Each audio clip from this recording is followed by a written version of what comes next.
The Power of Love, My Personal Notes, written by Jaja Souls. Forward. A body and mind without love is an empty body. My journey so far in life has been a difficult one, and I have come to understand that my difficulty was mostly to do with the fact that I was growing up and moving forward without love.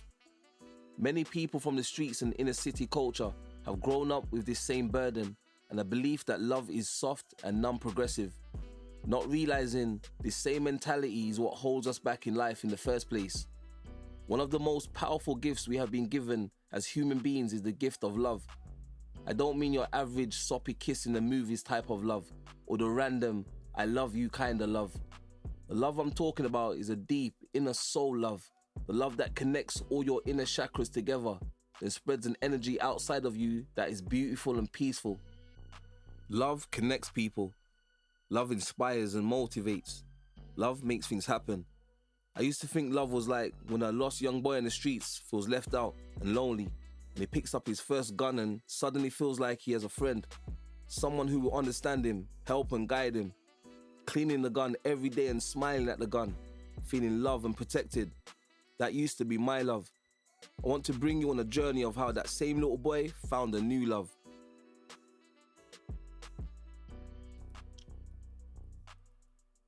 Introduction. The purpose of this book is to bring you into my world and mindset, to give you a better understanding of your local thug, your community leader, your estate don, the guy you always see getting stopped and searched by the police, the guy you always see on the news for murdering another guy that was just like him, and the people who are trying to build something great from absolutely nothing at all. This will help you have a better understanding of the young girl who had no father in her life to guide her and tell her how beautiful she is and how amazing her hair is, and that one day, but not now, she'll be a mother and inspiration to some of her own beautiful and amazing children. Why are these people so angry? Why are they so self-destructive? It's because the world has displaced, misdirected, and miseducated them. They have grown up in a world of no love, no self-worth and no identity.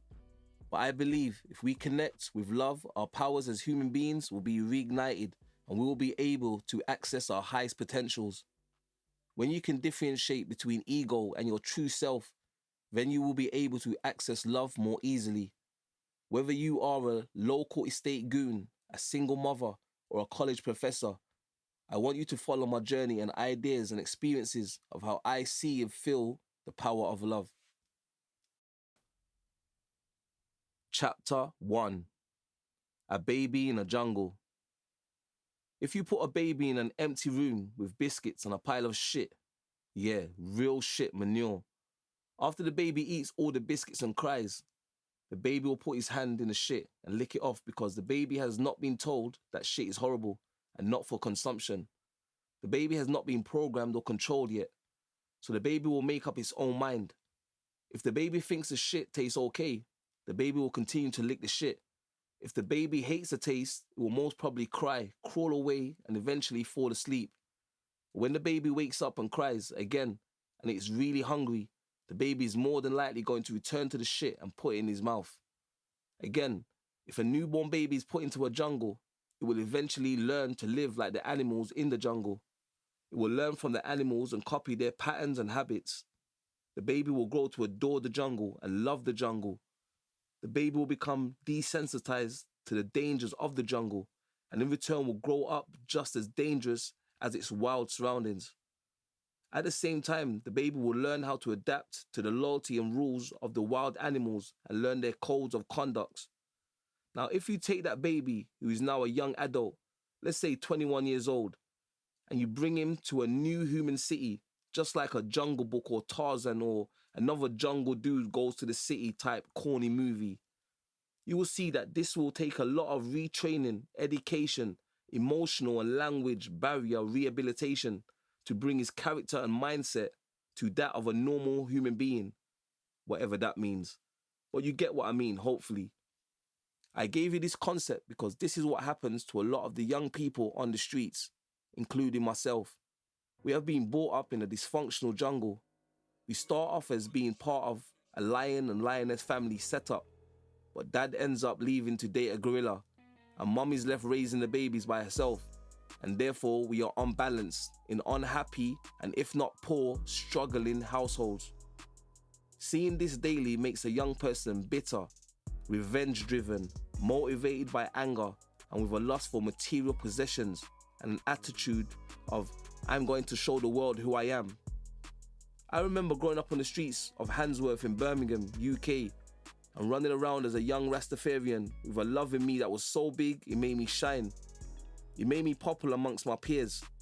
I made lots of friends, and I was rarely in any stress. I must have been about 6 or 7 years old, and I was mischievous and adventurous and got into trouble a few times, but I was happy, and I had a sense of love in my energy. I look back at this time in my life and wonder to myself, why was I so happy and filled with love? What was so special about this time in my life? For years, I couldn't figure it out. Then it came to me one day. The reason I felt happy and a sense of love was because I didn't have any negative attachments. I didn't have any negative worries. I was just living, learning and growing. I was free to roam, free to discover, free to ask, free to have any type of friends, black, white, Asians, and so on.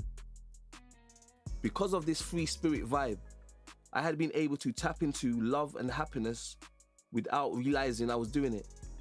I was like the baby in the jungle, but I was not scared to adapt and grow. So if we start out as young babies and children with a natural energy of love for people and the world around us, why do we later in life abandon this energy and replace it with fear and ignorance? What influences our energy to forget about love? The baby in the jungle is willing to love and grow and make friends. But on the journey, the baby shows love and affection to a tiger because he believes everyone is a friend and the jungle is a warm, friendly place. When he goes to hug and greet the tiger bites him hard. The baby screams in agony and tries to run away. The tiger, looking menacing and evil, chases the baby and pounces forward. The baby is just about to get savage when a large snake lands in front of the tiger and pierces him in the neck with its poisonous venom. The tiger growls and runs off into the jungle, leaving behind a scared and crying baby. The snake is a cunning and deceptive creature and wants to eat the baby just as much as the tiger, but not right away. So instead, the snake pretends to protect the baby, to give the baby a false sense of love. The baby is now grateful for the snake being so brave and saving his life. The young child is now starting to experience that not all the animals in the jungle are nice. He now thinks all tigers are horrible and mean, and that all snakes are amazing protectors of the jungle and are his friend. As time passes, the baby and the snake move across the jungle. The snake teaches the baby cunning and deceptive behaviors and techniques so the baby can survive. The snake tells the baby that all the animals in the jungle are dangerous and will want to eat him. The snake says the jungle hates babies, which makes the baby upset and wonder why the animals hate him when he hasn't done any harm. The young human cries until the pain turns to anger, then to hate, then finally he's filled with a new energy of rage. The snake sees this rage and realizes it will be more beneficial to keep the baby alive now, because the baby's rage can help to feed and finance the snake's greedy needs. So the snake, wanting to rule the monkey's turf and tree area of the jungle, tells the baby that the monkeys are planning to kill the baby. So together, the snake and the baby create an amazing plan to hijack and kill the monkeys. All this time, the baby thinks he's doing something good, but he has no more love energy, so he's thinking and acting purely out of rage and anger, not realizing he's only being used by the snake, and that in fact the monkeys are harmless and have no intention of killing the baby. So bring this back into reality. The jungle would be society. The baby would be you and me. The tiger would be other lost people. The snake would be the system. And the monkeys would be your real friends, partners and family who love you but who you hurt the most. This is how we are misguided and misdirected through the jungle as babies. We learn and are taught that love is an enemy. The snake is constantly telling us to create egos, fear, and to hurt others. show no love, and trust no one. These concepts are the tools we go on to carry throughout our lives. Tragically, we then pass these same habits and lessons onto our children, which continues to create the cycle of a baby in a jungle.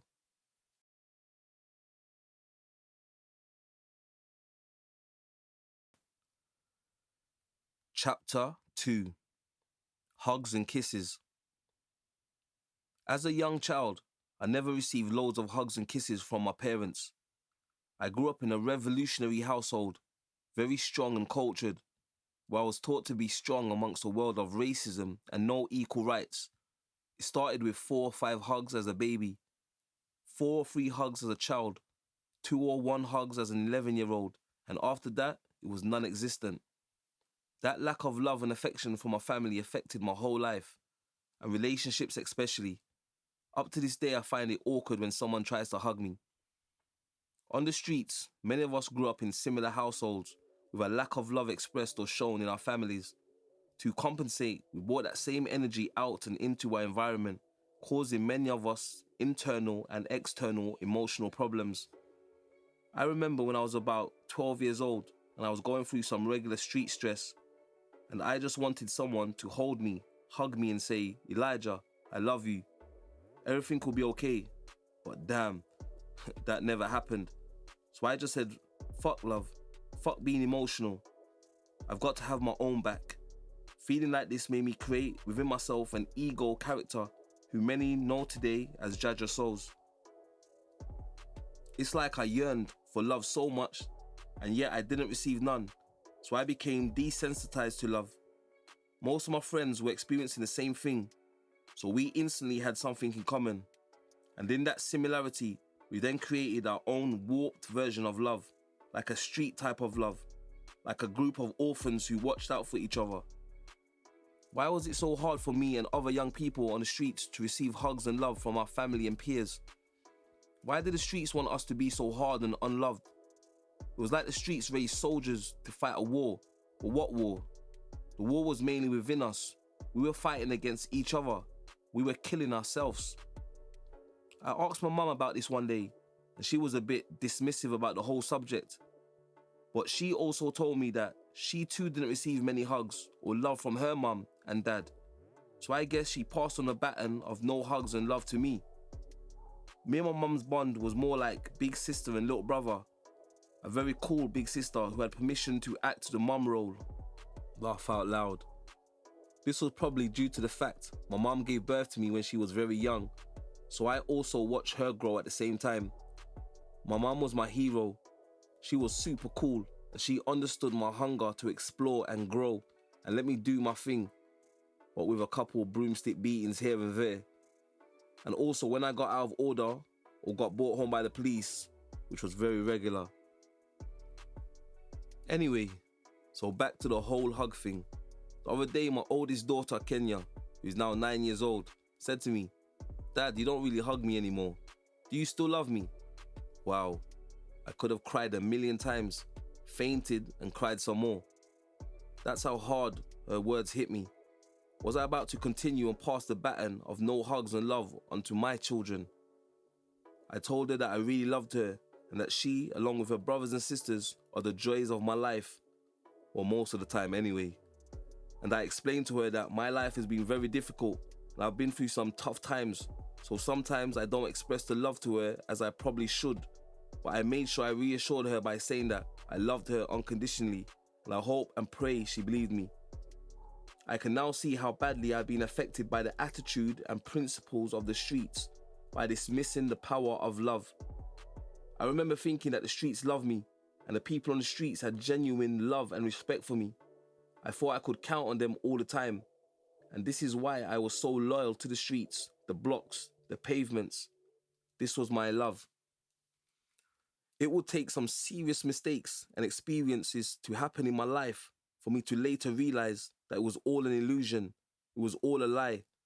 I mean, how can anyone love you if they don't even know what the energy of love is? We are just like hamsters, all in one box, running on a big wheel, going round in circles in a continuous negative cycle. And because we are all in a box together, we create this illusion of a loving family when really and truly everyone just wants to get out of the box and live their own lives. Because if it was really love, we will see the hurt and pain in what we are doing, and we would work together to try and break us all out the box and make sure our children never have to enter the restraints of that same box. Instead, we recreate the negative big wheel for our children to run around in the same continuous circle. This is because we are not thinking or building with love. We are thinking and building with anger, greed, and hostility towards a system that was created for us to fail. We are focusing our energy in the wrong directions. For this cycle to change in our communities, we must first understand that love is the foundation we need to start from. Self-love, love of self, love of family, love for your community, love for your life, love for the world. You can start today by giving your children, partner, family a big random hug, regardless of any issues. Start a new vibe with them. Create a new energy and frequency with them. That simple hug could change the foundations of how they think and feel. We are focusing our energy in the wrong directions. For this cycle to change in our communities, we must first understand that love is the foundation we need to start from. Self-love, love of self, love of family, love for your community, love for life, love of the world. You can start today by giving your children, partner, family a big random hug, regardless of any issues. Start a new vibe with them.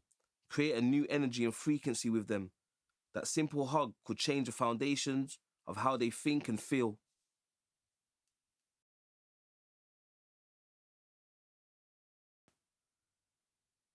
Chapter 3. Me and Her.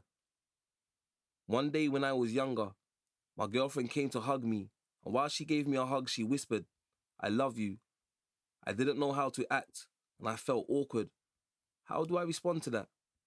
If I'd said I love you back, I'd be lying. I didn't know what love was. Haven't felt love or been given any love for a long time. I was lost. And if I'd say I don't love you, she would be upset. But it was the truth. I was cold. I had abandoned love years ago. I grew up close to anger and stubbornness and aggression. I was hard, tough. I had street credibility. I was from the hood, the block.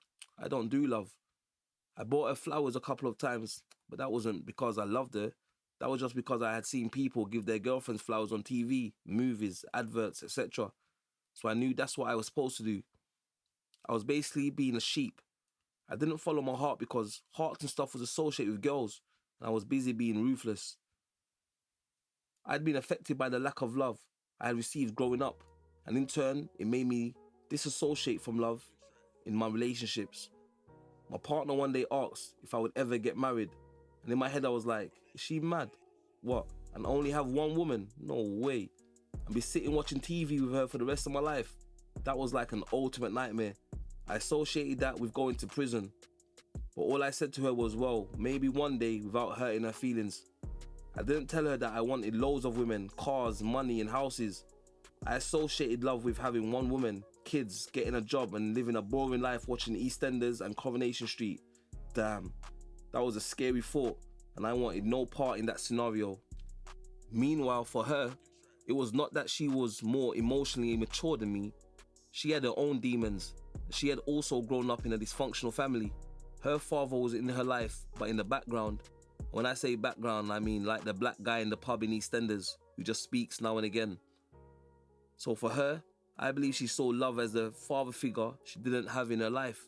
She subconsciously saw me as the father figure she didn't have, but always wanted, and she believed and associated that vibe with love. But how can you search for a father figure in a lost boyfriend who is the male version of herself? We were both lost souls searching for things neither of us understood. And imagine, in that process of chaos, children can be created, not out of love, but out of horny sex. And because of this, the cycle of confusion continues. I was chilling one day with one of my old school girlfriends, and I asked her, "Do you love yourself?" She looked at me baffled, and she said, "Yeah, of course I do." So I said, "When you wake up in the morning with no makeup, no eyebrows done, do you love that person?" She still wasn't getting it and said defiantly, "Yeah." So I said, "Well, why don't you show that person that you love to the world?" And she quickly replied, I do. I quickly returned with, no you don't. You never leave your house without a wig. Do you not like your hair? You never leave your house without makeup. Do you not like your face? She looked a bit upset and said, it's because I look better with these things, but I'm still beautiful without them. Then I said, why not show the world the beauty you wake up with? Why not balance it out? She thought about it for a while and said, you know what? I don't like what I see when I wake up. I think I look horrible. So now you see, you do not love yourself. You are just like me. I used to wake up and instead of learning to love who I am, I focus straight on the negatives. This is why we are creating problems in our day-to-day life, because we start our days with a negative energy.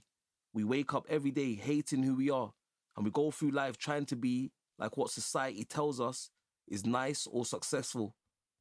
This is not love. This is us feeding into our ego energy, and is why we are so angry most of the time, because we are walking alongside energies such as lust, envy, hate, greed, or jealousy. Imagine how destructive it can be when a male and female, both from the streets, who have come from dysfunctional backgrounds, start to have a relationship, and they are both working off negative energies. It's chaos and creates no space for growth. And most of these types of relationships consist of daily arguments, cheating, smoking weed, more arguing, pregnancies, more weed, prison, cheating, and it goes on and on in a cycle of non-progression until their child grows up to be a rapper, pissed off, and make songs explaining all the above in detail. Damn, what a life. It's deep. I mean, how can you love someone else if you don't already love yourself? You need to love yourself, feel it, understand it, nurture love, care for it, and build on it. Once you can feel the growth of love inside yourself, you can then share the love with others. But if you do not have love, then how can you share it? You cannot share or give something that you do not have or intend to get. It just doesn't make sense. I look at my woman and I think, damn, she's sexy. Look at that ass. Cool, blimey. That is wonderful. Oh shit, and the breasts are amazing. And I can't wait to have sex with her later. I looked at her from a low frequency angle because I myself at the time was thinking like that, also on a low frequency level. For me to value my woman, I must first value myself, my mum, my sisters, etc. Then I'll be able to show that same value and respect to my woman. See, if I look at my woman from a love angle, I start thinking really different. Instead, my focus goes onto her personality, her traits, her amazing and beautiful aura, the way she touches things and smiles, the way her eyes light up when she sees me. Everything changes now. Your woman, your queen, becomes almost magical, extraordinary. This is how powerful love is when you implement it into how you think about her. Chapter 4. A Battle in the Mind. From a young age, I was a deep thinker. Sometimes perhaps a bit too deep, when I would scare myself. I'd have dreams every night without fail, vivid, in-depth dreams when I slept. Then throughout the day I would think deep. It's completely exhausting and I'm often very tired, not including all the dramas of my life that come once I wake up. It's like a constant battle. When you have delved deep into the street culture, it affects your mind state. The experience of constant crime, disorder, guns and drugs, shootouts, friends dying, prison and family dysfunction is enough to send anyone to a mental institution. Furthermore, some of my closest friends and family are sitting in mental institutions as I write this. Sometimes I think to myself, am I one thought away from going mental? Sometimes I get flashbacks of robberies I've done, and the scared look on the people's faces haunts me. It's like a part of me, the dark ego, wants to be famous and rich and popular and fuck lots of women and buy guns and do crazy shit every day.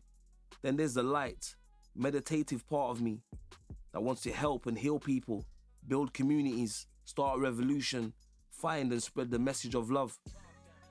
And every day, these two argue a constant battle. The ego is like, why are you being nice? Nice people do not make money or get successful. Fuck all that nice shit. Let's grab the guns, go outside and make some money. Once you make money, you can fuck all the nice bitches easily. Trust me, we need power. And my light side is like, nah, come, Let's meditate and get rid of the ego. Let's build in peace, write poetry, and make love to one beautiful woman and give guidance to your children, and money will follow automatically. One thing that I had to learn over the years was that a person must find balance, because you need both light and dark energies. One cannot work without the other. You need total balance. Ignoring one energy and living only in the other is unrealistic and unbalanced. There was a time in my life when I was only in touch with my dark side. I had money, cars and popularity, but I wasn't happy. There was also a time when I was in touch with my light side. I had religion, prayer, meditation. I met a whole load of people who had the gift of the gab with knowledge, but no willingness to physically put it into action. It was basically all talk and no action, and I was definitely unhappy because I'm an activist, meaning I need to be involved in real, active work. So over the years, I started mixing the two to create balance, while utilizing both options and energies to form one unique vibe and personality. But I realized that to make this work, I would need to harness one important element for me to fully become one with myself, and that, my people, was love. The mind is amazing, but is also a slave to whatever you feed it. Give the mind negativity, and it adapts to help you bring in more negativity. So feed your mind greatness, positivity, and countless love, and by default, it will return the same energy back into your life. The Dysfunction, Part 1. Dysfunction of thoughts in the mind. It's a deep topic that lots of people on the streets go through but do not understand. We grow up talking to ourselves, having discussions in our minds. At first it's just fun. We play with our toys, create makeshift worlds in our minds. But as we get older, we use the same creativity in the mind to explore and express our negative surroundings. Our whole thought process becomes negative, and in turn we invite that energy home and into our lives. Many people in these communities can't handle the voices that they themselves have created inside their own heads, along with the influence of the societies they live in. The very same creative voices and worlds they have planted in their minds so they can escape the real world have become stronger and darker, and negativity starts to feed off their own fear. This can leave people feeling vulnerable, insecure, and dysfunctional. Some even walk around talking out loud and in return are being labelled mentally ill, with many left in dodgy institutions to rot and get fed even more dodgy substances. But what if those same negative voices and visions they created inside their own mind could be erased, and new voices and visions of love and positivity were replaced? That would mean many amazing people will be able to have their second chance at doing something progressive with their own life experience on Earth. I just believe many of the problems we are facing can be adjusted or fixed if people understood how important retraining the mind can be, especially when implementing the energy of love into our thoughts and thinking patterns.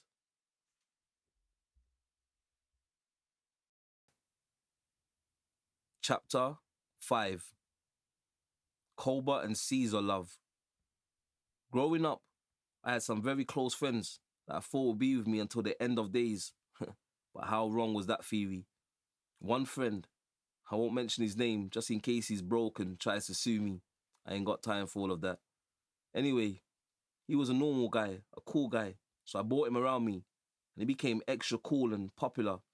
I thought he was a good-hearted guy. How wrong was I? Once again.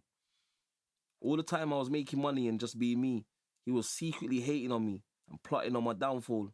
He wanted to be like me so badly that he started to hate my guts. Instead of working on himself and concentrating on his own individual growth and progress, he was busy focusing on my life. How sad is that? I call this Koba and Caesar love. Like in the film, The Planet of the Apes. Koba has been held and terrorized by the humans in a medical facility. Eventually, he's freed by Caesar and his company. He goes to live in the forest with the apes, and Caesar helps them, guides them, and builds a new home and society for them. At first, Koba is all good, and is Caesar's number one right-hand man. But when the humans try to come back around them, Koba gets upset. Caesar tells him to just cool, he's got this. And him being the leader, he will sort it out. To cut a long story short, Koba betrays and tries to kill Caesar so he can be the new leader and run the pack. Basically, Koba was secretly plotting to take out Caesar the whole time. He was pretending to be loyal and plans to take Caesar's position. This same thing happens on the streets every day, and many so-called friendships are based around this same concept of disloyalty. I used to always be baffled at why these people are like this. Why are they such cowards? And where does all the deception come from? It comes down to love. You're thinking, how can love be involved in this type of disloyalty? Okay, well, the Kobas of the world have a big urge for love and attention like the rest of us, and they see how much people love and respect the Caesars of the world, and they want the same. But instead of learning, gaining knowledge, good respect, manners, and growing to gain real love, the Kobas want to skip all of that and just take all the love the Caesars of the world have and take it for themselves. And the Kobas of the world will do anything to be loved, including killing their friends and family. To them, they are doing no wrong and think everyone else is weak. This is the typical mindset of a coward. I call this the Koba and Caesar love. Just random. One day I woke up from a good night's sleep and felt rejuvenated, motivated and inspired. I said, today, I'm going to do something different. I'm going to do something out of the ordinary. So I showered, put on some clothes and walked towards my car. Usually, I would have just jumped in the car and drove off. That's what I always do. But today, I'm being different. So I smiled, put my keys back in my pocket and walked to the train station. I walked slowly on my way there and watched everything and everyone in detail and thought to myself, I wonder if these people feel loved. I got to the train station, bought a ticket, went down the escalator and waited on the platform for the train that was due to arrive in 4 minutes. While waiting, I just stared at everyone. No one on the platform looked happy. Everyone looked pissed off, with the I've been forced out of my bed type of face. I wanted to go over to a lady standing a few feet from me and say, hey, what's up? How you doing? Do you feel loved today? But then I thought I better not, just in case she thinks I'm a perv and tries to punch me in the face. Anyway, the train arrives and I wait for all the people to rush off. I walk on board and take a seat, and other people start sitting and standing. I just look around and think, damn, not one person is smiling. How can not one person be smiling? Where's the love? I stand up and move to the side, find a safe spot and just observe the whole place. Everyone looks angry. Or maybe that's a bit of an exaggeration, but it was the majority. I stood there observing different people, thinking to myself, wondering what that person is thinking. I wonder what kind of life that guy has, etc. Well, eventually, I plucked up the courage. Not that I lack courage, but me being an alpha male of African heritage in central London, trying to approach random people can easily go wrong. So anyway, I saw this oldish kind of guy and said, excuse me, can I have a word? He looked at me puzzled and said, sure, how can I help? I replied, when's the last time you said I love you to someone? He said, this morning. I said, I love you to my wife before leaving. I said, okay, that's nice. Did you mean it when you said it? He looked puzzled and said, yeah, well, kind of, as it's in my usual morning routine. He paused for a second, looking at me, then thinking. He said, you know what? I'm going to call my wife right now and tell her that I really love her and appreciate her. He took out his phone and called her. And as she answered, he shook my hand, smiled and walked away.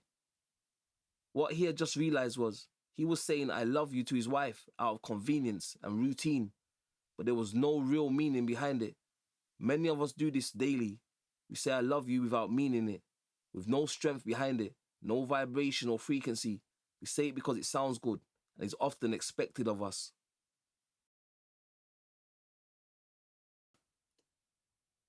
Chapter 6. What a year it's been.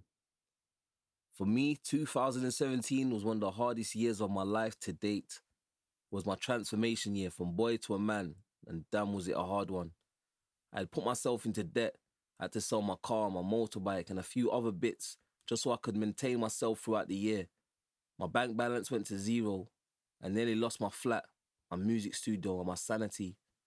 All my close friends had vanished over the years, so I didn't expect help or support from any of them because most of them were just sheep. Anyway, over the years, experiences like this have made me grow, expand, and realize my true potential. And I've been able to learn from the struggles life has thrown at me. Most of the struggles I faced were because I made some bad choices in my business and personal life, but I never gave up. Each time I just started again and learned from my mistakes. There were times when I wanted to go and rob a bank, but I fought against it. That was me going back in time, and that's not a progressive move. Plus, I don't think I've got any more energy to sit in a cell for 23 hours a day, eating potato and wet steamed chicken. I would also miss my children way too much, and no sex, that's definitely no to prison life. This past year has made me look into myself and my personality, my past life and my future. 2017 made me ask myself important questions like who are you? Where are you going? What do you value? Do you love yourself? Do you understand love? Why are these people around you? Sometimes we forget to sit back and have a reality check and look deeper into our lives. And 2017 made me look into myself like never before. You see, things don't always go as planned. The universe, God, Allah, the source, or whatever fancy name you prefer, wants you to grow and learn in the process. Because how can you get up and become a better person if you're not falling down and making mistakes? Sometimes we humans make choices and go in directions based on our dysfunctional and social media, TV type mindsets. For example, a man will look at a woman and think, yes, she's beautiful, I love her, I'm going to marry her.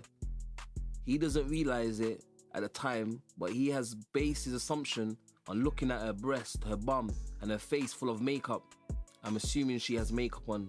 If she hasn't, then all feminists, before you punch me in the face, please accept my sincere apologies. Anyway, he's basing his love on the woman's outside appearance, but later down, he will go to the woman's house and find the house is a tip. She talks behind all her friends' backs, and her personality sucks. So now, he's in a relationship with this woman and he's unhappy, but the universe will send another woman into his life who is the opposite of what he thought was beautiful. And this new woman will not be fancy dressed. She will have a nice shaped body, but not like the Instagram body he lust over. And the new woman's personality is amazing, and she makes him realize that he needs to change his mindset and choices. But this new woman with amazing personality will already be in a relationship and not interested in him. The universe does shit like that to teach us a lesson.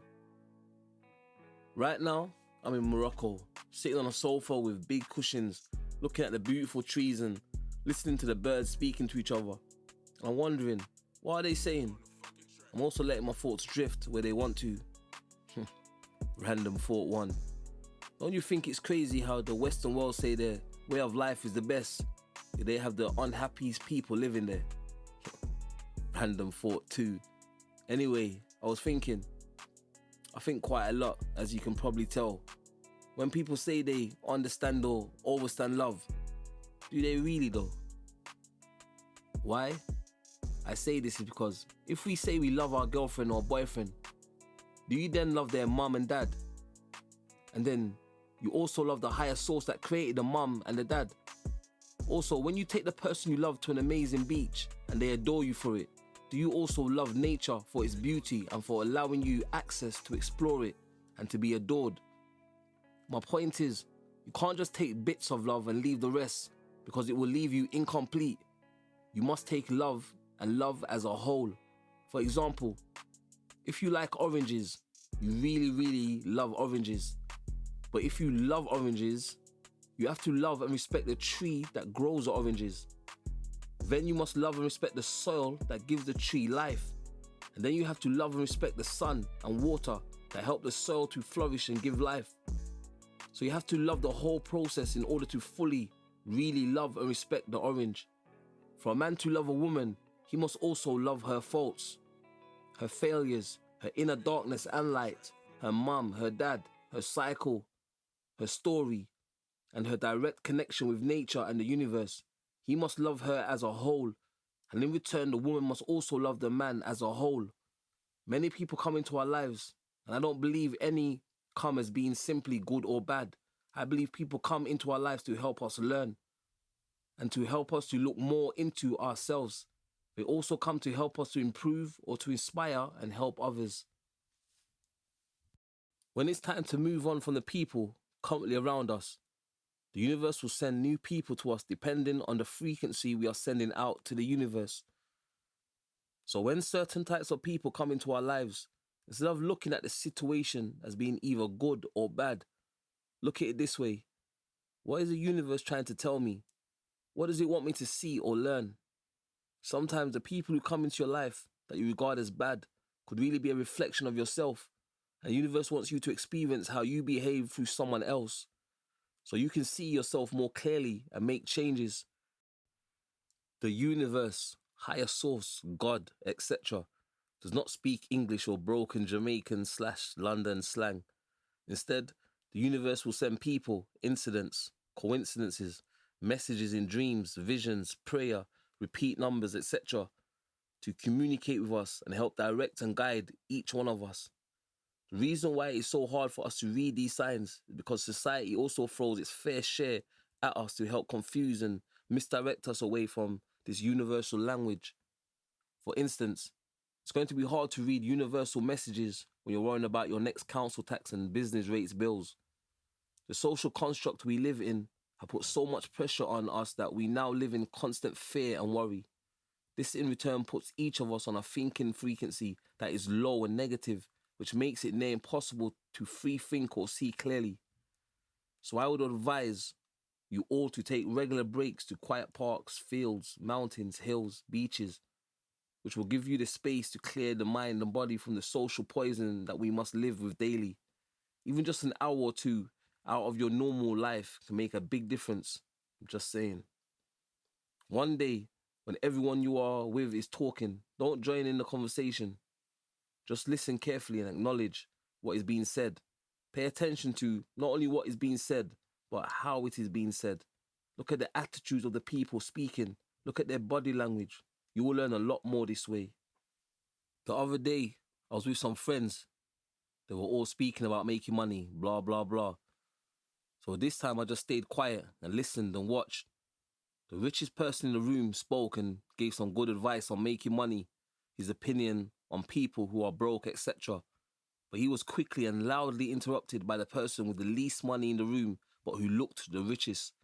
This person spoke loudly and made sure everyone heard him and he got his point across. But whenever someone else tried to speak, he would interrupt them and speak over everyone. Now, as I'm watching him speak, I notice he looks angry, yet the conversation at this point has been about progress and how to inspire. As I'm watching him, I can see he feels intimidated and insecure because deep down, he knows he's acting fake, pretending to be someone he's not.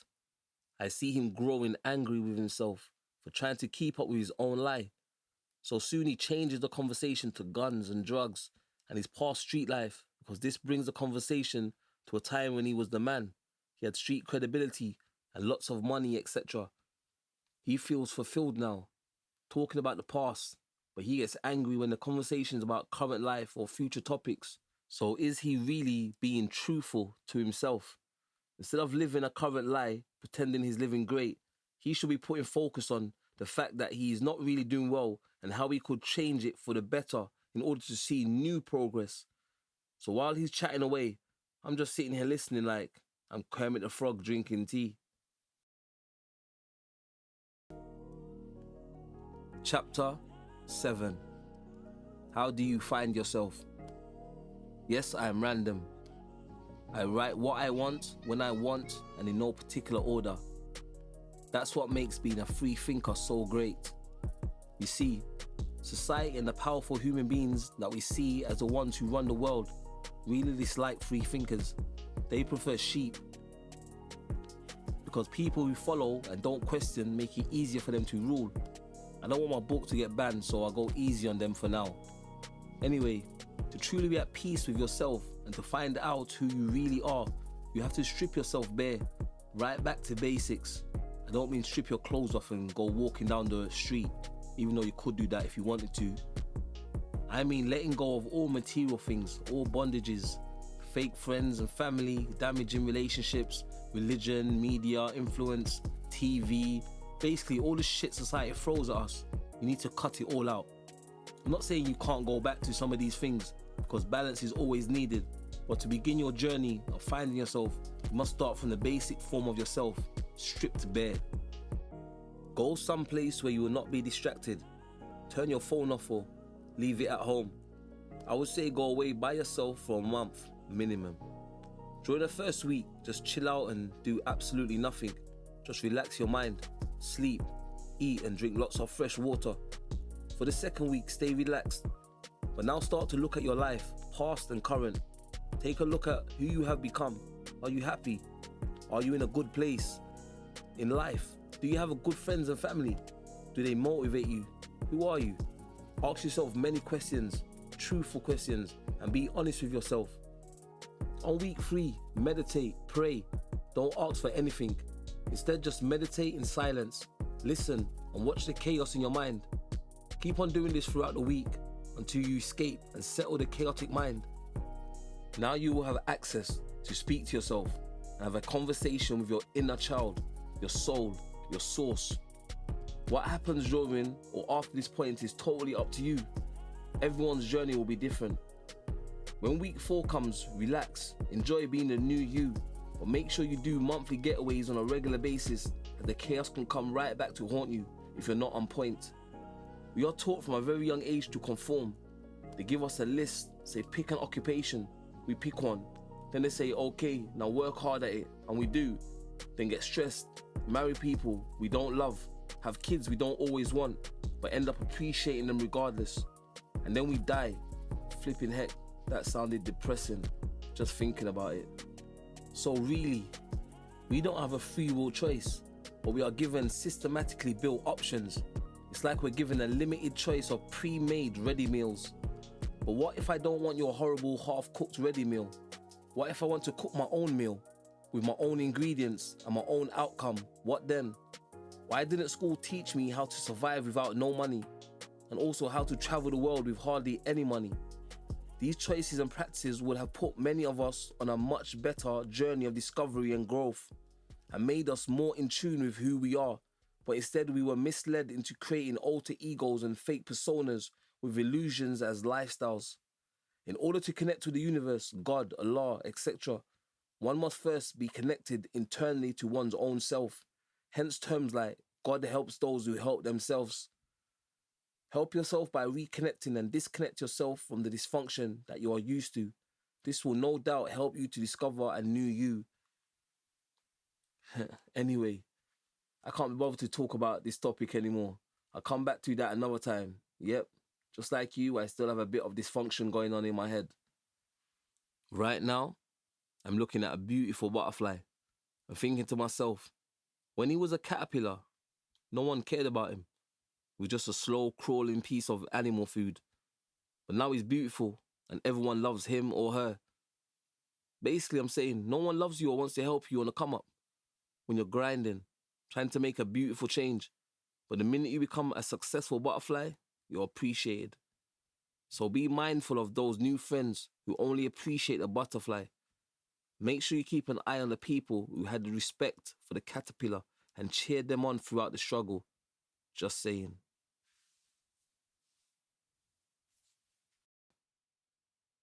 Chapter 8. The Balance. God and the Devil. This is a topic that always strikes up a good conversation. Everyone thinks they were there when God created the world, their Uncle Barry witnessed the whole thing and they were passed down the knowledge. Okay. And everyone thinks they know the devil. He has red skin, horns and lives in fire near Hereford or up for debate in Southend. But hey, who cares? They have sold us some pretty amazing stories and even given us pictures to match the stories. And us, as human beings, have just accepted the stories without questioning anything. But hey, who am I to say what you should believe? Me personally, I think in order to progress and be at peace with yourself, you must learn to work with both the bad and the good within you. You must appreciate both and make them coexist as one. Okay, today is August the 5th, 2019. I wrote the above paragraph early in 2019, I think. And now I've come back to finish it, but I really can't be bothered. I can't even remember what that topic came to my head about. God and the devil. Damn. This is why when I get a vibe, I've got to run with it straight away. Otherwise, I lose my focus. Other writers might read this and say, this guy's taking a piss. What kind of writing is this? And I'll respond by saying, this is more me typing my direct thoughts inside my beautiful yet dysfunctional head. Okay, back to the whole love thing. Lately, I've been noticing that society and its system of pressure has made many people insecure, and society makes billions in cash from people's fear and insecurities. Nobody seems to be happy. Everybody is changing something. Not that change is necessarily bad. Change is amazing. But who are we trying to change for is a question. Are women and men changing their bodies for their personal love and comfort? Or merely changing because of social pressure to look and be a certain way? Just something that crossed my mind. And as for me, I'm just plodding along through life, happy as fuck, looking like a rude boy. You see, there is beauty in imperfection, but it's a beauty that is often misunderstood and frowned upon, and a uniqueness that is always overlooked.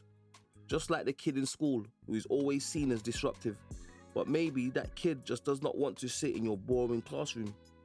Maybe that kid has dreams and ambitions of playing baseball, and he does not need a history lesson on Vikings to help him on his mission.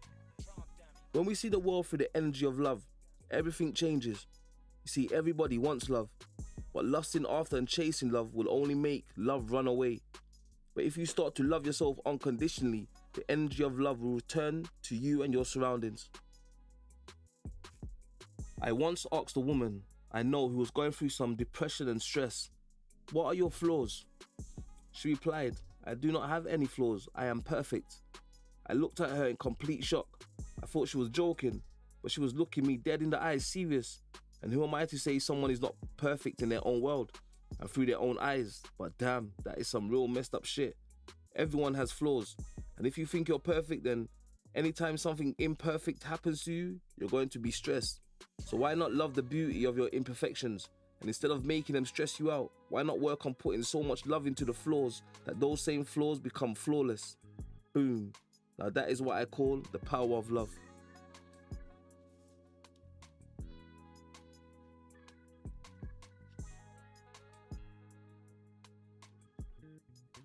Chapter 9. The Magic of Music. So I'm sitting in Mykonos in Greece, in a lovely villa apartment, overlooking an amazing view of the sea and coastline. Hip-hop music is playing low in the background. Listening, I start to drift off in my mind. I start to play scenes with the words that the rapper is expressing to the audiences around the world.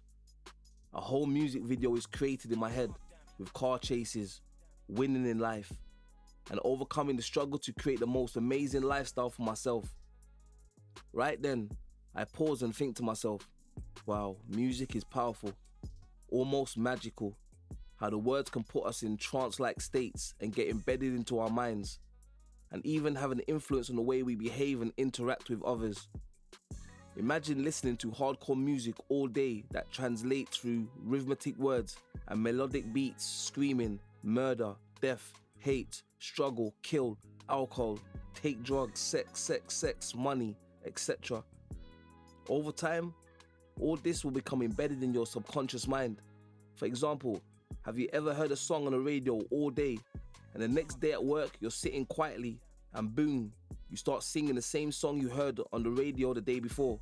See, you don't even like the song, but you heard it so many times that the song got embedded in your subconscious, and you have memorized all the lyrics without even noticing. That's how powerful your mind is, and it also shows the magical influence music can have. So imagine the powerful effect music can have if it has an educational and progressive message. Imagine a progressive message being constantly stored in your subconscious mind, which in turn makes you constantly think about love, progression, building, family, and other powerful words and thoughts.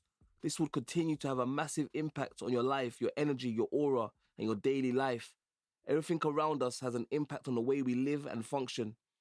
As we listen, visualize, and learn, our brains take in and store all the information, and then we use that information, often without knowing it, to form our reality. I have found that people from disadvantaged backgrounds often use music as a guide, advisor, mentor, and escapism. Sometimes music can work in your favor, but sometimes it can work against you. That magical feeling music can give is amazing. You can be in a low frequency mood, but then the lyrics, melody, and vibe of the song raises you up and puts you in an amazing place, lightens up your entire day, and changes the direction of your thinking. This is what I call the magic of music.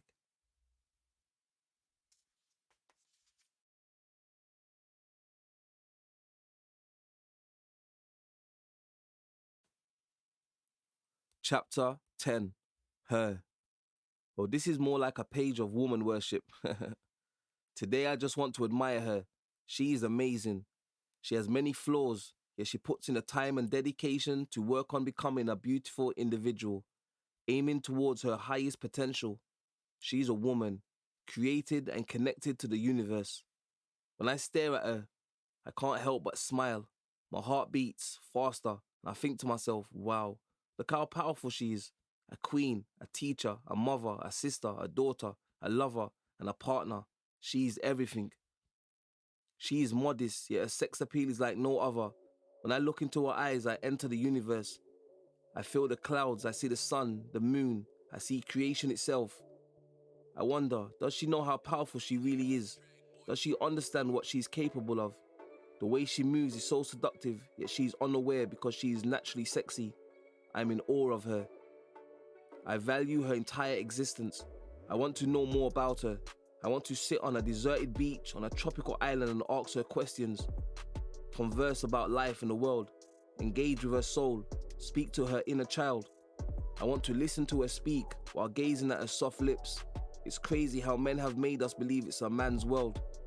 They don't even say a balanced world of both man and woman, but just straight, it's a man's world. That is the biggest bullshit humanity has been presented with. For me, I'm going with the whole women lead, men protect vibe, because I think that's more productive and natural. In my opinion, a relationship needs to be based on the energy of love that fuels an amazing partnership, where both the man and woman contribute to each other, with the aim of both of them being happy and reaching their highest potentials, and building an amazing world around themselves to then share with their future families. Now, I'm on to thinking about wealth, health, and happiness.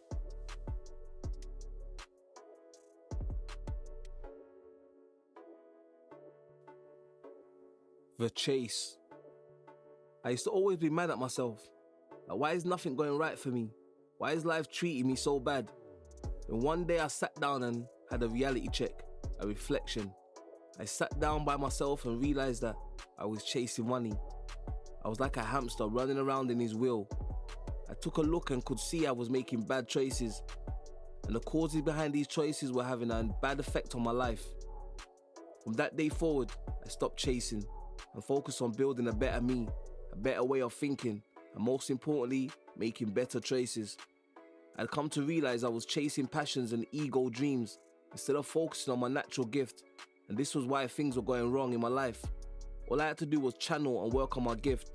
From that day on, my whole life started changing. You see, your gift is your natural talent, and all you have to do is enhance it, and your whole life will change.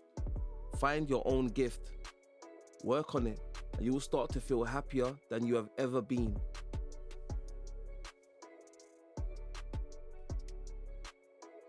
Third eye love. Looking at life via love gives you a whole different view of life and a new experience with people and the way you interact with different situations. We must not only look for love inside us all, we must learn to feel the love. Imagine being able to come out of your body and looking back at yourself. What changes would you make? Write them down and start working toward the changes straight away.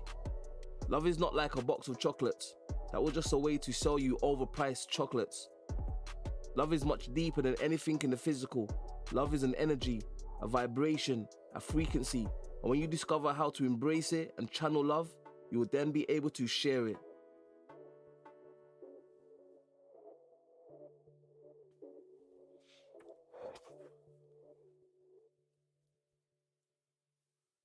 Chapter 11. My brother, the street. People always ask me, what's it like living on the streets? I think these people see the streets as some great fun place where everyone's living this amazing criminal lifestyle with fancy cars and drug dealing and designer clothes. They go out to amazing parties and live in nice houses, smoking weed, and everything is so great. Then I hit them with the reality. Like, do you know that it's very stressful and an unhappy lifestyle on the street? And that 80% of street culture live unhappy, and the majority of people on the estates are very sad. It's not a great environment. Like, we live in a place where you can just about see over the buildings, as everything is always high and tower blocks are everywhere. On the streets, you're always surrounded by high buildings growing up. This is a very unhappy environment. Our families are poor and broken and living in bad circumstances. We didn't sell drugs for the fun of it. We sold drugs because there was no food in the cupboard, for real, or there was no way of us getting school uniform, etc. That's why we do these things. And again, we do it because we live in such bad environments and low income circumstances, and we do our best to make these bad situations look good. Being like that can sometimes come across as if we are showing off about how great our lives are, but I can tell you this is far from the truth. No one wants to be here. No one really likes living in poverty. It's not a nice life. We're all trying to get out. We're all trying to do something so we can actually leave this place and buy our mums a better house, buy our dad a better house, plus houses for our families so they can be in a better conditions to raise their children. A lot of people also see us in our flash cars, flash music videos and think that our life is great. No, we are just trying to show people a life that we want to live. You see, no one's happy here. And that's the main thing. People forget that this is not the life we choose. Most of us didn't choose these surroundings or the streets environment. We just made the best out of the environment that we lived in. We don't want to go to prison because we already know we have been imprisoned in our minds already. So why would anyone want to go to prison? We are just making the best out of a really bad situation. So we put it into our music and into our films, not glamorizing it, just showing it as a way of life. But sometimes this can come across as glamorizing the criminal lifestyle. My main aim was always to have a big house with a luxury swimming pool, living good while riding my motorbike in the sun, up in the mountain roads. I would be driving expensive cars and flying around in private jets and helicopters and living an amazing life. I've never wanted to stay in the ghetto or go to prison or sell drugs my whole life. You see, we are very talented individuals, but we just do not have the support or the platforms usually to bring our dreams into a reality. You see, a lot of the young people on the streets who are labelled as being hard to reach, disadvantaged, etc. are very spiritual, emotional, really connected people who have not had their real opportunities that can help them reach their highest potential. To add fuel to the fire, the schooling system and the way that they teach is not for us. Many young people have entrepreneurial attitudes, and school does not endorse, prepare, or build on these types of attitudes. In many young people, it does not benefit us, and we do not relate to a lot of the formulas that they put in front of us. So therefore, when we do leave school, we end up in worse situations because we haven't been properly prepared. So imagine, there are some people on the streets like old school gangsters and original OGs, and they've been on the streets for like 30 to 40 years. Some of them don't even own a house. They have no assets or business or savings and no proper family structure. Can you picture being on the streets all these years, going through prison battles, drugs, fights, stress, losing close friends, gang violence, and so many more problems on the streets? And they are going through all of this for no reason, but to end up with nothing at all, except for war stories that have no relevance or benefit to you, your people or community. This is a major part of the story that a lot of the young people don't get to hear about or see. This is the true story for 80% of respected OGs. The importance of ownership and the building of the family structure is key to the growth and development of any people. And most importantly, to see and feel things through love. We, as a street culture, have seen a lot of things from the viewpoint of violence and anger, and it hasn't got us anywhere except the graveyard and prison, or leaving us as victims of drug use. The street community needs to start seeing things from a different angle. The streets need to start working together. The street community needs to start seeing things from a different angle. The streets need to start working together. Imagine what we can achieve working as a team, as a community. We could achieve so much. For instance, in the street community, we have music, which is a big part of our community. But imagine if we owned our own music, if we owned our own music industry, we would be in a much better position to help our young people. Hip-hop, street rap and grime and most of the popular music styles have come from our community. If we were able to come together to own, organize and structure our own music industry, we would gain wealth and be able to build better platforms for our young people and bring a more sustainable wealth back into our communities. We would then be in a great position to build and help out our brothers and sisters in other countries. You see, this is how the power of love works. It's about us realizing our full potential and then going out and sharing the love so other people can also realize their full potential. See, by working together as a team, we can build better futures and a better environment for all of us. On the streets, a lot of the young people grow up without any love and no proper family structures, and they think prison is a part of their natural life and that dying at 21 is normal. Chapter 12. The Interview. So today I'm being interviewed by a young female journalist. She knows I'm writing about love and has come to ask me some questions. So it's only right I add it into this lovely book. Anyway, I'm sitting in a comfortable leather chair as she walks into the room wearing a lovely dress with nice sliders on her feet. I look straight at her toes. They are clean, tidy and cute. I love women with nice toes. Elijah, concentrate. Her hair is up in a tight ponytail. Her face is smooth, yet she has on no makeup. She's a natural beauty. She puts her hand out to greet me. Hi, my name is Nicole. As she moves to sit down, I can smell her perfume. She smells really nice. I'm impressed. She gets straight to the point, as if she can feel... She gets straight to the point, as if she can feel I'm slightly checking her out. So Elijah, nice to finally meet you. What's with your big interest in the love topic? Well, Nicole, I believe the key to a beautiful life and reaching our highest potential lies in the power of love. For a second, our eyes locked to each other. She looked away and said, "Why do you think people are so scared to tap into love?" I replied, "People do not understand love. Love has been packaged and sold back to the people as a Valentine's present, roses and chocolates. We are being told to be strong and heartless because love is for weak and soft people. We have not been taught to feel love, express or share love, and then make the love grow to help us reach our full potential." She stared at me and smiled. Wow, that's pretty, really deep stuff. So how do you start your journey to the power of love, Elijah? I explained. I had started to realize that I was always putting myself around angry and negative environments and situations, but felt totally comfortable in it. I was addicted to chaos. My mindset was an angry one. I was angry at everyone and everything. I blamed everyone for my downfalls in life. I had no connection to the love energy because on the streets, that kind of stuff was frowned upon. I started to look at my life in depth. I realized it was my mindset that was causing me problems in life. So I needed to change the way I thought and felt. I needed to appreciate and be more grateful. I needed to tap into love in order to grow and see and feel things differently and more progressively.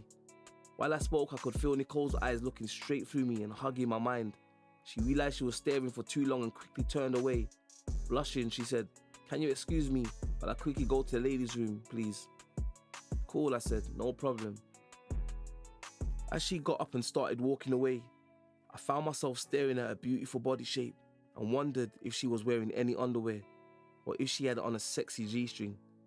As she reached the door, she turned slightly and caught me looking at her. Damn, I thought to myself, stay focused, Judge, and stop being disrespectful. But yes, I still have a lot of work to do on myself. I'm a work in progress, still not perfect. After a while, she came back into the room, smiled and sat back down on a chair opposite me. She looked very beautiful and I wondered if she knew how beautiful she was. So me being me, I asked her, "Hey Nicole, are you aware of how beautiful you are?" She looked caught off guard with a question. Then she replied, "Why, thank you." What I then said to her, as much as it was a compliment, it was also a direct question. She smiled and said, "Well, not really. I'm just me." I looked at her and said, "What do you mean you're just you? Don't you look in the mirror every day, smile to yourself and think, damn, I'm beautiful?" She giggled, blushed and said, "No.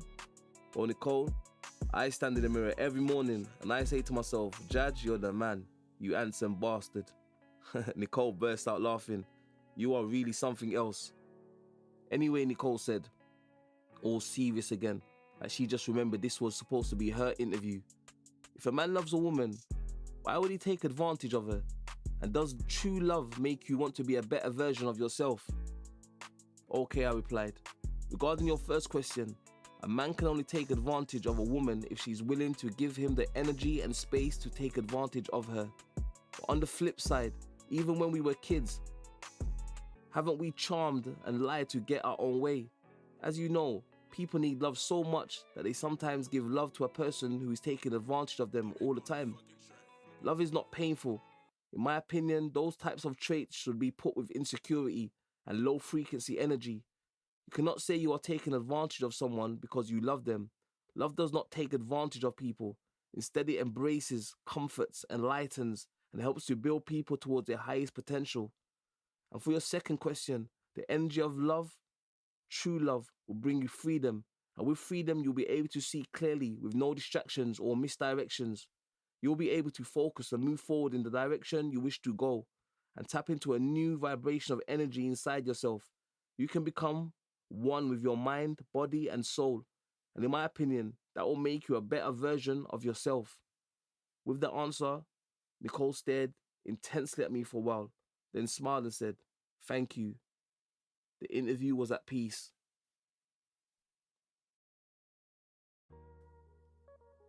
The social media rant.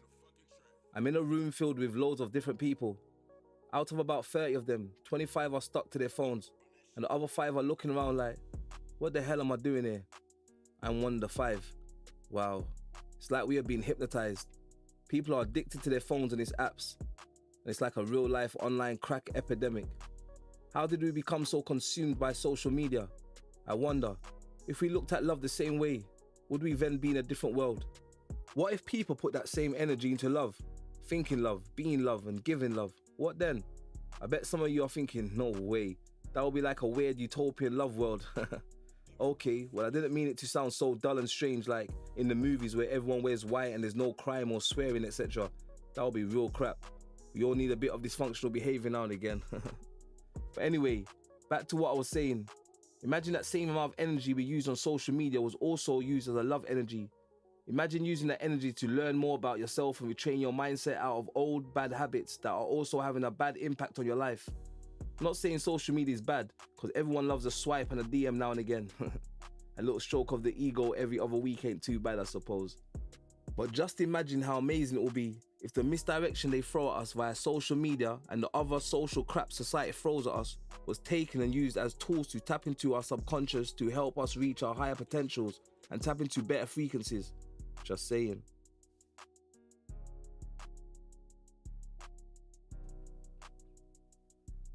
Chapter 13. The Dysfunction, Part 2. Growing up in a hostile, dysfunctional environment can have a really bad effect on our mindset. And without truly knowing why, many of us have created our own inner demons. We have created monsters in our minds, and in return, we reflect those same monsters into our own reality. We create or manifest what we think. And therefore, because we grow up in environments that are openly described as being poor or disadvantaged, we take on the embodiment of that responsibility without really understanding the effects of that conditioning. Growing up on an estate, I was constantly told I was living in the ghetto. I was struggling. I was a child of the struggle. I was from a bad estate. My people were slaves, and that most of our family members were in prison. Society groomed me to think and grow negative. So in return, even though my core principles and knowledge of myself and my heritage taught to me by my parents was rich, wealthy and powerful, I started to say I'm from the ghetto. I started to believe that I was poor and struggling. I believed the world was against me, so I created a demon to protect myself. I created a hard, defensive, strong alter ego, a menace to society, a fighter, a soldier to fight a war. But what war was I fighting? There was no war. It was all an illusion, a lie, a misdirection, a concept built to misguide my mind, and I fell for it. So now imagine, 4 billion people on Earth have been tricked and misguided, just as I was. These 4 billion humans have also created demons in their minds and have attracted it into their reality. Just think of the negative influence this concept of struggle and poverty has given to the world. The Earth has enough food, water and resources for everyone, so there is no poverty. Poverty is a concept, a thought, and nothing more. Men have realized the power they can gain by making you think poor, then sell you the idea of being rich. By doing this, they can control probably the most precious thing we have, the mind. The demons we have created within our minds have caused so many unnecessary problems in our day-to-day life and have messed up our relationships. For example, and here goes another dramatic example. The demon we have created looks at a woman from the physical only. We are attracted only to a woman's arse, boobs, or other body parts when we are in the demon mode. We choose our partners in demon mode, and sooner or later a baby is created. But that's when the demon disappears for a bit and our eyes open, and at that point, we realize that we don't really like this woman and we didn't really want a baby, especially with that woman. Actually, there's really nothing you like about her apart from her fat ass when she's bent over in doggy position. Damn, that's a bit harsh, Judge. Yeah, it's harsh, but it's true, and very sad, as this will continue a negative cycle of sadness, dysfunction, and a poverty mindset. You see, the demon in men we create is greedy, selfish, dark, unloving, and only concerned with making sure the world knows who we are and that we are seen and heard. That's it, primary goal. It is shallow and selfless and does not care who or what it hurts on the way. Women create demons in themselves too, and the demon in a woman is just as fierce. A woman will be angry at her dad and angry at men in general because society has taught her that men are evil, savage, and they will hurt you. She will then create a demon to defend her against such evil. Her demon will be aggressive, independent, and it will create a plan of how her family will look, the type of man she wants, the kids, names and ages, etc. The demon has it all planned out, and she will finally meet a man that she thinks will suit her plan of action. Meanwhile, the man is oblivious to all of this. He just thinks he's on a lovely date, but little does he know that the demon has plans for him regardless of what he wants. The guy has no plans to start a family, and he lets her know this. She smiles inside her mind. They have amazing sex, and he gets lost in the moment with no condom. She smiles as he sends shivers all the way into her womb, and the demon smiles from inside, knowing this will create chaos, poverty, and dysfunction, continuing the cycle that society needs in order to control and misdirect. The mind is so powerful, but we are never taught how powerful the mind is and how we can use it better. We are taught to think according to what society believes. We are taught to believe in religions and concepts that society thinks is good for us. They all know the power of free thinking and how thoughts can become a reality, and they know how beautiful and powerful our individual minds are. To help ourselves, we just need to learn how powerful the mind is. We need to retrain and rethink our thoughts, change our habits and patterns, especially those of us who came from local estates and so-called disadvantaged areas. We need to kill the I'm struggling type of thinking, the I'm from the ghetto mentality, the I can only be a drug dealer thoughts, the I must go to prison in order to be cool and real mentality. We need to drop this out. We need to get rid of the poverty ego. We need to kill the demon within and replace it with love and an amazing thoughts of progress, inspiration, health, wealth, helping others and contributing to the incredible human life on earth. Over the years, I've seen the demon mentality destroy the mindsets of some of the most beautiful and intelligent people from my community through constant worry and struggle thinking. They became poisoned with the bitterness and anger that they have been feeding their demon daily. I tell many young people, be careful what you think and be mindful of what you make your reality. You have the power to be anything you want, so make your reality positive and progressive. Don't make society tell you how you should live or think. In everything we do, there will always be struggles and hardship, as that comes with building greatness. But we must not trap our minds into thinking we struggle with unhappiness by default, because this is not true. We are simply part of a struggle or unhappiness due to the way we think and the concepts we were taught.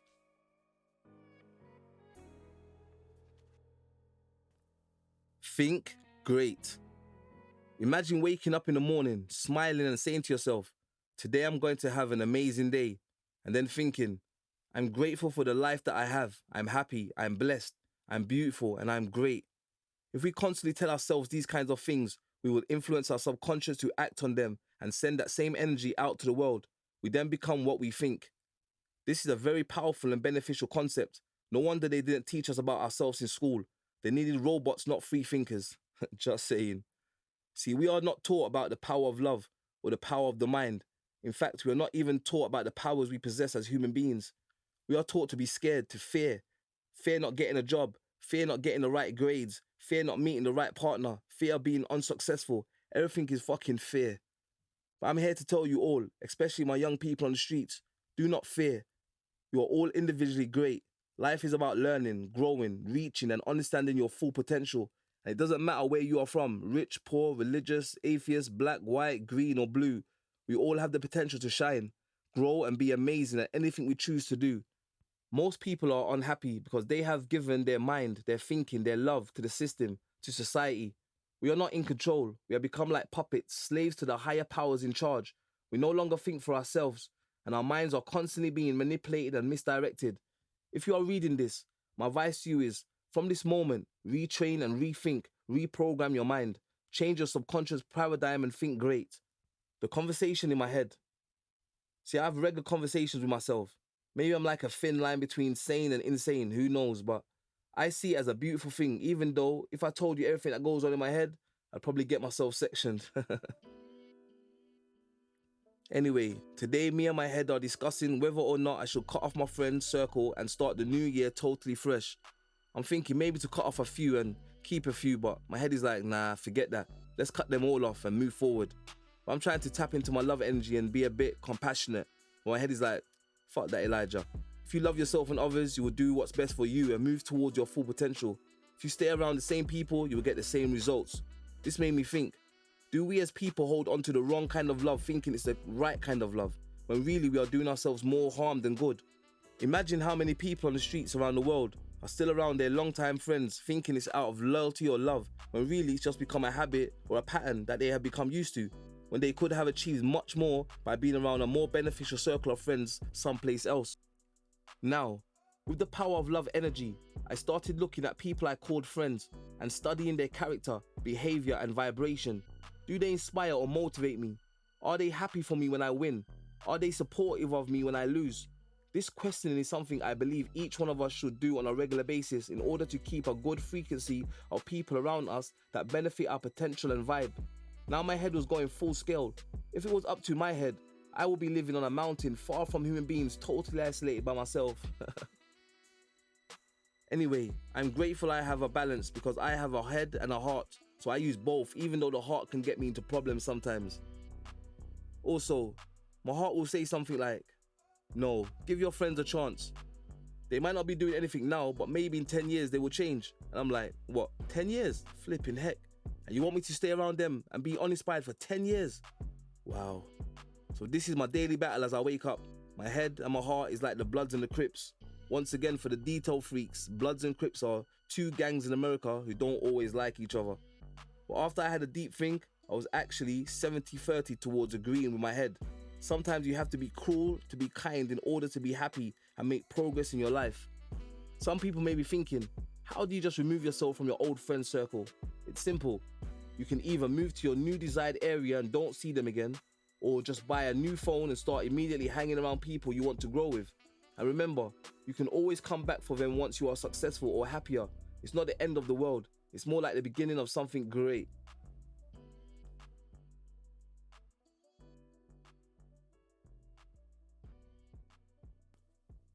Random head moment. I was meditating this morning and having a peaceful vibe. When my head interrupted the vibe like, yo, what's good, bro? I was like, flipping heck. Can't you let me meditate in peace? My head was like, nah, forget all that sitting down stuff. Creating new patterns in your subconscious. Let's hit the road and make some money. I was just about to have an argument. This is a regular thing, by the way. But I just remembered, why am I arguing with my head when I'm the one who's in control, not my head? You see, sometimes we forget that we are in control of ourselves. But what has happened over time is that we have created bad patterns inside our heads. We have created bad habits influenced by our environment and what we listen to and see on a regular basis. And this has had an effect on our minds and behavior. It also makes the head think it can do whatever it wants. Do not let your mind wander off and dictate what and who you are. Take control and make sure your mind and heart is working for you, not against you. See, sometimes all we need is silence.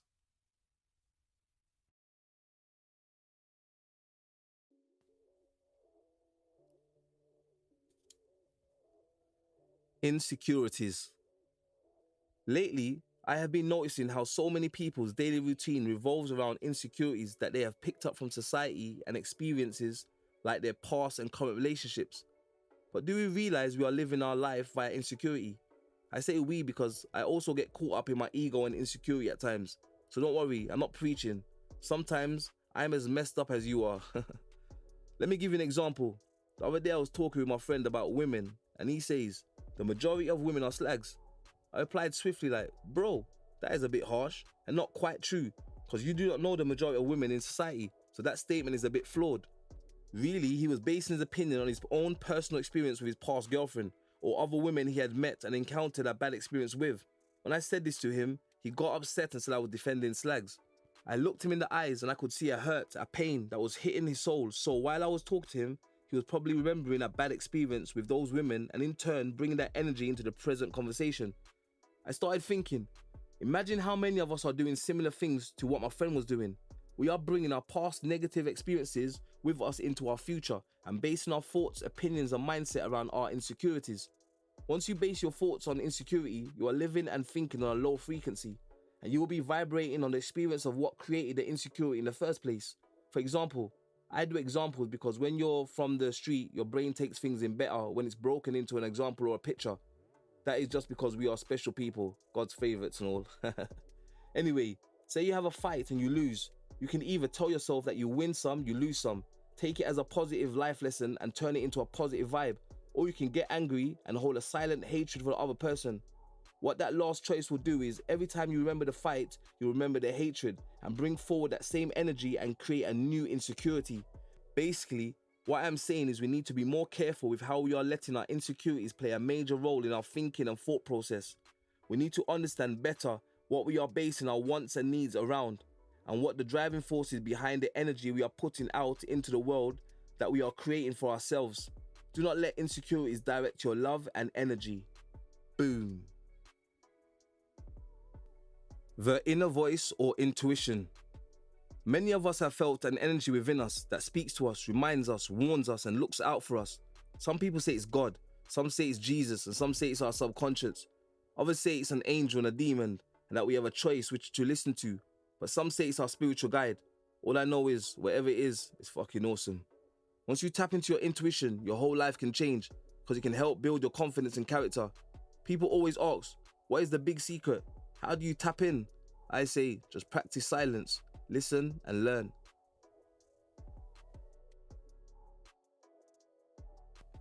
Forgiveness. I was just randomly thinking, as I do, and by now you definitely know I'm a random thinker. Imagine just forgiving everyone that's ever done you bad. Imagine waking up and saying to yourself, today, I forgive everyone and everything. I'm no longer mad or upset with anybody. I'm even forgiving myself. Do you know how powerful that is for the mind? Doing that will instantly start to transform the way you think and look at life.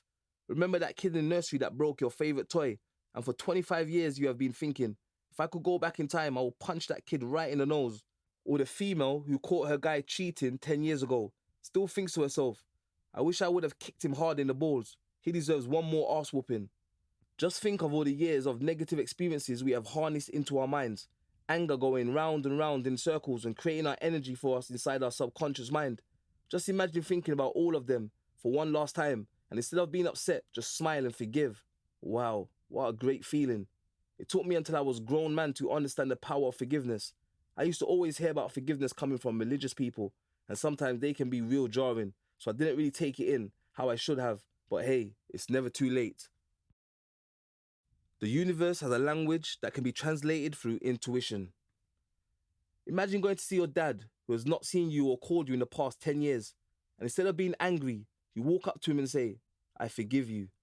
Do you know how beneficial that will be for you?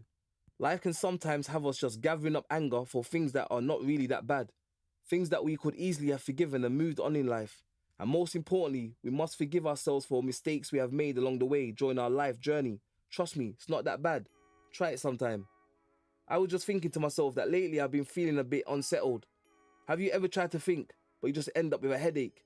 It happens when our minds get noisy, and we are constantly cluttering our minds with social bullshit, bills and the mainstream news. All this stuff just attacks and chills our minds, and creates a busy atmosphere in our head, making it more difficult for us to think. So I guess all I'm saying is sometimes we need to be more mindful of what we are cluttering our mind with. Starting over new from scratch sounds scary to a lot of people, but it's probably one of the most important things you can do in your life to help you move forward and grow. Many people out there in the world are stuck, feeling trapped like their whole world is just constantly going round in circles. I believe when your life gets to this point, that the universal energy is trying to tell you that it's time for a change.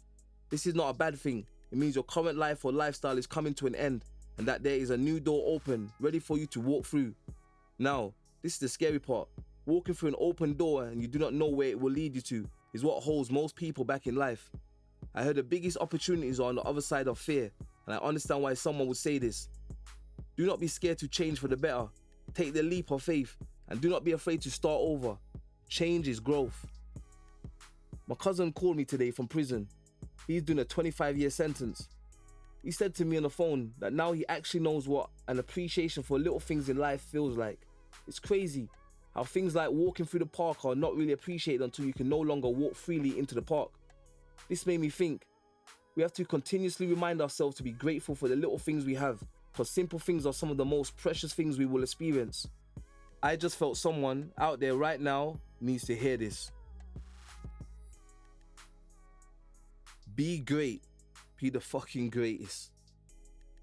I have written my personal thoughts down in this book, not only in the hope that it will motivate and inspire at least one person, but to show people that we all have flaws, crazy personalities, and that we all make many mistakes that we can learn from.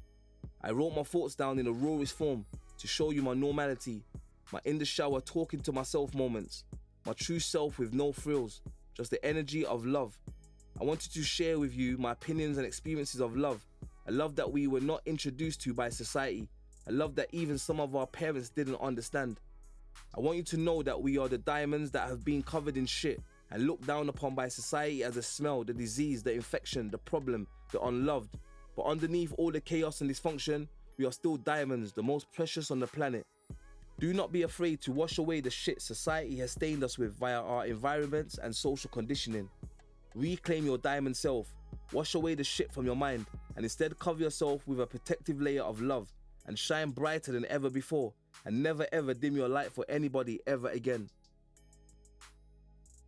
Find and tap into the love that is so powerful inside you that it immediately transforms the entire life outside of you.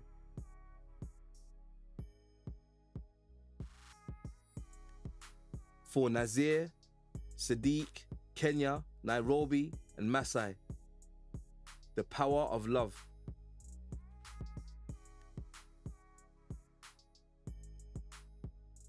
Do not underestimate the power of your thoughts and feelings. Judge your souls.